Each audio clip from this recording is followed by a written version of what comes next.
दोस्तों, एक बड़ी ही अनोखी कहावत है कि गीदड़ की जब मौत आती है तो वो शहर की तरफ भागता है। इस कहावत का अर्थ है कि जब मुसीबत खड़ी होती है तो बुद्धि भी ठीक से काम नहीं करती, जिस कारण कोई जानवर या व्यक्ति गलत निर्णय ले लेता है।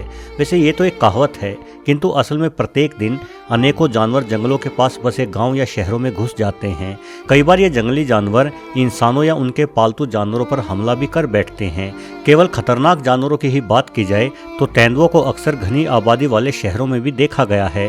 क्या आपने कभी सोचा है कि ये जानवर ऐसा क्यों करते हैं? भला कौन सी ऐसी चीज है जो इन जानवरों को जंगल का प्रदूषण मुक्त और हरा भरा वातावरण छोड़कर इन शहरों की भीड़ की ओर खींचती है? चलिए आज के वीडियो में यही समझने का प्रयास करते हैं। दोस्तों, सबसे प्रमुख बात तो ये है कि जानवर कभी भी हमारे इलाकों में नहीं आते। वस्तुतः हम ही उनके इलाकों में घुस आए हैं। आज से सिर्फ कुछ हजार साल पहले तक जानवर बिना किसी रोक टोक के पृथ्वी पर कहीं भी आ जा सकते थे, लेकिन फिर बुद्धिमान इंसानों ने तरक्की की और दुनिया दो हिस्सों में बंट गई, एक इंसानों का हिस्सा और दूसरा सभी किस्म के जानवरों का। और ये बंटवारा एक तरफा हुआ, इसमें केवल इंसानों की ही मर्जी रही। हमारा जहाँ मन किया हमने जंगल काटे, खेत बनाए, अपने लिए घर बनाए और रहने लगे। भले ही पेड़ों से लदे उस जंगल में हजारों प्रकार के जीवों की प्रजातियां रहती हो, हमने उनका इलाका उजाड़ कर अपना इलाका बना दिया। अब ऐसे हालात में जानवरों के पास दो ही रास्ते बचे थे, या तो अपने रहने का स्थान बदल लिया जाए या फिर इंसानों के साथ लड़ाई की जाए। अधिकतर जानवरों ने पहले वाला रास्ता ही चुना। जहाँ जहाँ इंसानों ने अपने गांव बसाए वहीं वहीं से जानवर पीछे हटकर और गहरे जंगलों में बसते चले गए। लेकिन आखिर कब तक जानवर पीछे हटते? सच्चाई तो ये है कि इंसानों की ज़रूरतें कभी पूरी ही नहीं होती। हम खुद के रहने के स्थान बनाने तक ही सीमित नहीं रहे, बल्कि हमने जंगलों का दोहन भी शुरू कर दिया।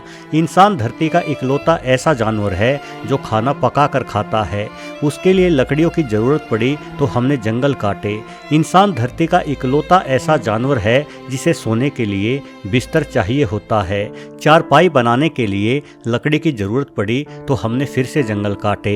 इंसान धरती का इकलौता ऐसा जानवर है जिसे एक स्थान से दूसरे स्थान पर जाने के लिए सड़क चाहिए होती है, यानी नए रास्तों की ज़रूरत पड़ी तो हमने फिर से जंगल काटे। हम जंगल काटते रहे, जानवर पीछे हटते रहे, सब कुछ ठीक ठाक ही चल रहा था। हालात बहुत ज़्यादा बुरे नहीं हो रहे थे, किंतु फिर विज्ञान का युग आ गया। बैलगाड़ी पर चलने वाला इंसान मोटर गाड़ी में चलने लगा तो पगडंडी की बजाय हमें शानदार हाईवे की भी आवश्यकता पड़ी, जिस वजह से जंगलों की कटाई ने और जोरों से तेजी पकड़ ली। चूल्हे और चारपाई का इस्तेमाल करने वाले इंसान को अब बेहतरीन डबल बेड, अलमारी, सोफे, dining table, dressing table, study table और पता नहीं कैसी कैसी अजीब चीज़ों की ज़रूरत पड़ने लगी। इतनी बड़ी ज़रूरतों को पूरा करने के लिए जंगलों को अंधाधुंध तरीके से काटना पड़ा।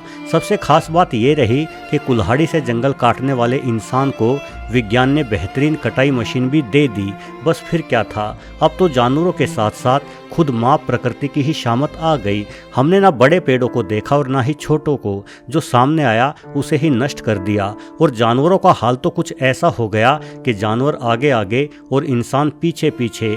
जानवरों के लिए ना रहने के स्थान रहे और ना खाने के। लाखों की संख्या में प्रजातियां विलुप्त होने लगी। जो बची वो लगातार इंसानों से दूर भागती रही। लेकिन ऐसा भला कब तक चलता?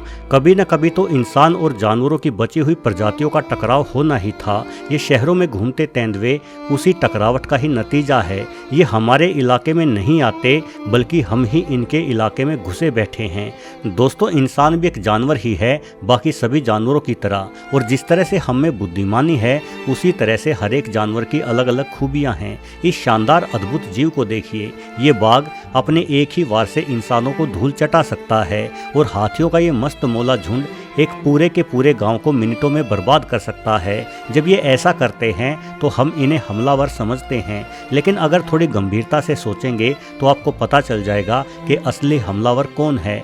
1950 के आसपास, यानी आज से सिर्फ 70 साल पहले, भारत के 70% भूभाग पर जंगल थे, किंतु आज भारत के सिर्फ 24% भाग पर ही जंगल बचे हुए हैं। तो आप ही बताइए कि हमला किसने किया, जानवरों ने या इंसानों ने? खैर, आप और मैं दोनों ही इस बात को अच्छी तरह से समझते हैं कि जानवरों के लिए हम अपने घर या गांव छोड़कर तो नहीं जा सकते। भले ही इनके रहने के स्थान उजड़ते हों, किंतु इनको बसाने के चक्कर में हम खुद तो बर्बाद नहीं हो सकते। अगर मेरे हाथ में बंदूक हो और मेरे सामने बाघ खड़ा हो तो मैं सीधे सीधे उस बाघ को गोली मार दूंगा। आप भी ऐसा ही करेंगे। ये हर जीव का स्वभाव है कि खतरा पाते ही खतरे को ही समाप्त कर दो। किंतु हमें सच को तो स्वीकार करना चाहिए और ये मान लेना चाहिए कि हम हमलावर हैं, जानवर नहीं। हमने जानवरों के घर को उजाड़कर ही अपने घर बनाए हैं और ये बात सिर्फ जानवरों तक ही सीमित नहीं है। अगर पिछले 70 सालों में हम अपने 3/4 जंगल बर्बाद कर चुके हैं तो इसमें सिर्फ जानवरों का ही नुकसान नहीं है, बल्कि इसमें मेरा और आपका यानी इंसानों का भी नुकसान है। आपने ध्यान दिया हो या नहीं, किंतु मैं ये अपने अनुभव से कह रहा हूँ कि अधिकतर शहरों में हालात ऐसे हो गए हैं कि इंसान नहा धोकर घर से बाहर निकलने से भी कतराता है, क्योंकि वापस आकर फिर से नहाना पड़ेगा। चारों ओर धूल के गुब्बार उड़ रहे हैं। आप अपनी धूल से सनी बाइक या कार पर कपड़ा मारो और शहर का एक चक्कर लगाओ, वापस आकर फिर से कपड़ा मारना पड़ता है मेरे भाई। न जाने कितने ग्राम धूल के कण हम रोजाना सटक रहे हैं। यही धूल के कण हमें बिना वजह बीमार कर रहे हैं। ये पेड़ों की कटाई करने और हर जगह मकान, गोदाम एवं कारखाने बनाने का ही तो परिणाम है। अब प्रकृति का इतना ज़्यादा दोहन इंसानों के लिए गुणकारी तो हो ही नहीं सकता। दोस्तों, यदि आदर्श हालात की बात की जाए तो किसी भी देश में कम से कम 33% जमीन पर जंगल जरूर होने चाहिए। और ये आदर्श हालात जानवरों को ध्यान में रखकर तय नहीं किए गए, बल्कि इतनी हरियाली इंसानों के लिए भी आवश्यक है। जंगलों से भरे पेड़ जितनी सेवाएं हम इंसानों को देते हैं उसके बारे में तो सूची बनाना भी संभव नहीं है। पेड़ ही इंसानों के कारखानों द्वारा छोड़े गए जहरीले धुएं को सोखते हैं। पेड़ ही जमीन पर मिट्टी की परत को जोड़कर रखे हुए हैं। पेड़ हमें सिर्फ ऑक्सीजन ही नहीं देते, बल्कि इनसे हमें भोजन भी प्राप्त होता है।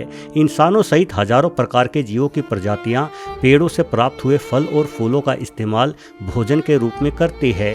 सिर्फ यही नहीं, ये पेड़ वर्षा में मदद करके हमारी पानी की ज़रूरत को भी पूरा करते हैं। यानी हरियाली है तो हमारे पास ऑक्सीजन, पानी और भोजन तीनों ही उपलब्ध होंगे। पेड़ों का इतना महत्वपूर्ण होने के बावजूद भी हम इन्हें बेरहमी से काट देते हैं। आपको शायद यकीन ना हो, किंतु आंकड़ों के अनुसार प्रतिदिन 80,000 एकड़ क्षेत्र में फैले पेड़ों को काट दिया जा रहा है। माना जाता है कि इंसानों ने सिर्फ 12,000 साल पहले ही बस्ती और गांव बसाकर रहना शुरू किया था और तब से लेकर आज तक हम करीब 10 खरब पेड़ों को काट चुके हैं। शायद इंसानों को लग रहा है कि इन पेड़ों और जंगलों के बिना ही हमारा काम चल जाएगा, लेकिन नतीजा सबके सामने है। चाहे दिल्ली हो या पटना, सर्दी हो या गर्मी, तमाम जगहों पर प्रदूषण हमेशा खतरनाक स्तर से ऊपर ही बना रहता है।